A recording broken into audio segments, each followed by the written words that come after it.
Assalamualaikum warahmatullahi wabarakatuh. Perkenalkan, nama saya Muhammad Nurul Hakim, NIM 43010210104.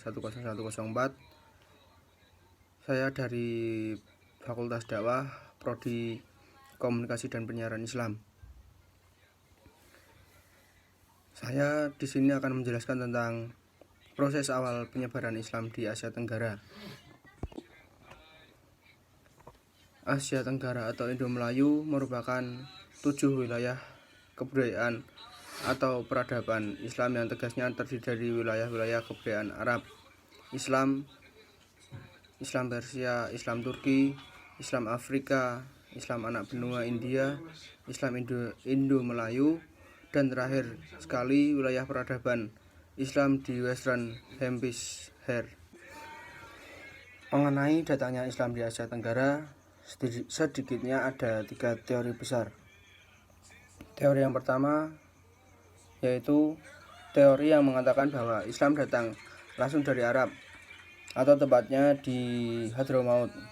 Teori ini dikemukakan oleh Crawford pada tahun 1820, Kaiser pada tahun 1859, Neumann pada tahun 1861, dan De Hollander pada tahun 1861, dan yang terakhir Veith pada tahun 1871. Dan lanjut, teori yang kedua adalah teori yang mengatakan bahwa Islam datang dari India.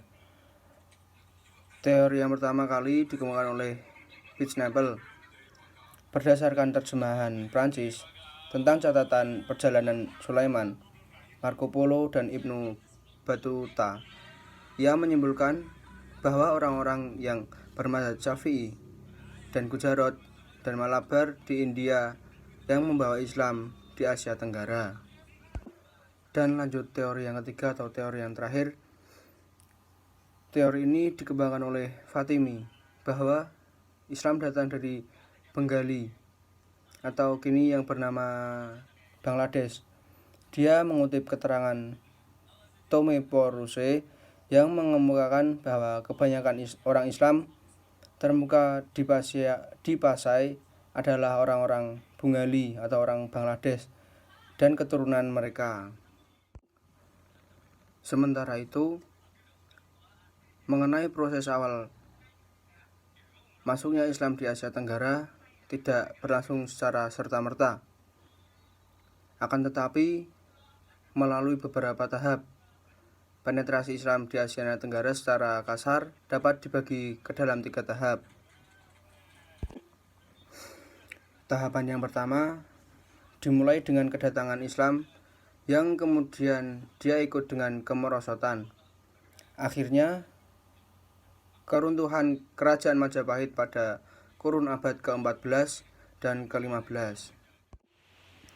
Dan tahap yang kedua yaitu dimulai sejak datang dan mapannya kekuasaan kolonialisme Belanda di Indonesia, Inggris di Semenanjung Malaya, dan Spanyol di Filipina sampai awal abad ke-19. Dan lanjut ke tahap yang ketiga atau tahap yang terakhir, yaitu bermula pada abad ke-20 dengan terjadinya liberalisasi kebijakan pemerintah kolonial terutama di Indonesia. 1. Filipina. Islam masuk di Filipina sejak tahun 1360 melalui Malaysia dan Indonesia di bagian selatan, tengah, dan utara Filipina.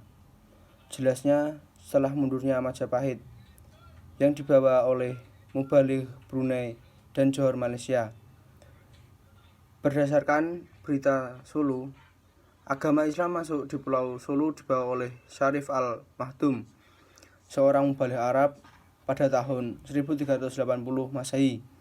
Lalu dilanjutkan oleh Syarif Abu Bakar sebagai mubalik keliling. Demi kelangsungannya perjuangan umat Islam di masa mendatang. Dan yang kedua yaitu Thailand. Jalur masuk Islam di negara Thailand.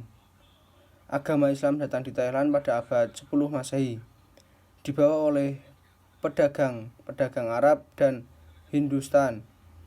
Umat Islam di Thailand bertempat tinggal di Bangkok Noi atau Bangkok Kecil dengan izin raja karena mereka tidak suka hidup bersama penduduk asli yang masih memelihara babi. Keadaan Islam di Thailand. Thailand merupakan negara yang berbentuk kenegaraan konstitusional dengan ibu kotanya Bangkok. Agama penduduk negeri ini adalah Buddha, Islam, dan Kristen. Dan yang nomor 3, Singapura. Singapura adalah suatu negara yang berbentuk republik sejak 9 Agustus 1965. Sebelum menjadi republik, Singapura merupakan bagian dari Kerajaan Malaya. Singapura merupakan kepulauan yang dipisahkan oleh Selat Johor dan Malaysia. Ibu kota Singapura adalah Singapura. Penduduknya terdiri dari 80% Cina dan yang lain Melayu, Yahudi, Pakistan, Arab, Bengali, dan peranakan Eropa. Agama yang dipeluk penduduk adalah agama Tao, Islam, Hindu, dan Kristen. Di Singapura terdapat suatu mahkamah Islam yang disebut dengan Mahkamah Syariah.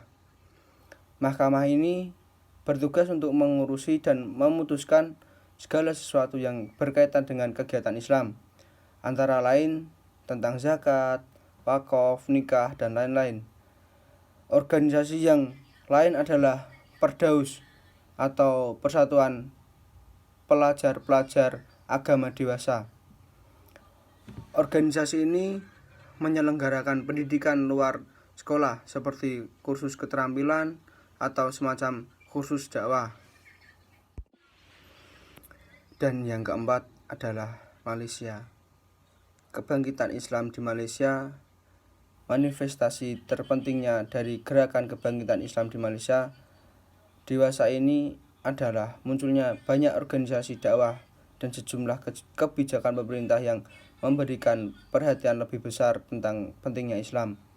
Islam merupakan agama yang dianut oleh kira-kira setengah dari jumlah penduduk dan berkaitan erat dengan etnis Melayu.